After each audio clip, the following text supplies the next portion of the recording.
दिनांक 19 ऑगस्ट रोजी श्री मार्कंडेय महामुनी रथयात्रा मिरवणूक सोलापूर शहरात काढण्यात येत असून मिरवणुकीमुळे पुढील मार्गावर लोकांची मोठ्या प्रमाणात गर्दी होत असून त्या ठिकाणी वाहनांमुळे अपघात होऊन जीवितास धोका निर्माण होण्याची शक्यता आहे। त्यामुळे कायदा व सुव्यवस्थेचा प्रश्न निर्माण होत असून त्यास प्रतिबंध करणे आवश्यक आहे।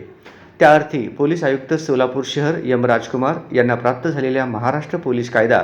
1951चा अधिनियम क्रमांक 22 चे कलम 33(1) ब अन्वये प्राप्त अधिकाऱ्यांवे पुढील प्रमाणे आदेश देत आहे। बंद करण्यात आलेला मार्ग मिरवणूक मार्ग याप्रमाणे: पंचकट्टा श्री मार्कंडेय मंदिर विजापूर वेस भारतीय चौक ते शनिवार पेठ मारुती मंदिरास वळसा घेऊन रत्न मारुती जगदंबा चौक पद्मशाली चौक आंध्र दत्त चौक सहकारी रुग्णालय भद्रावती चौक जोड बसवण्णा चौक ते मार्कंडेय चौक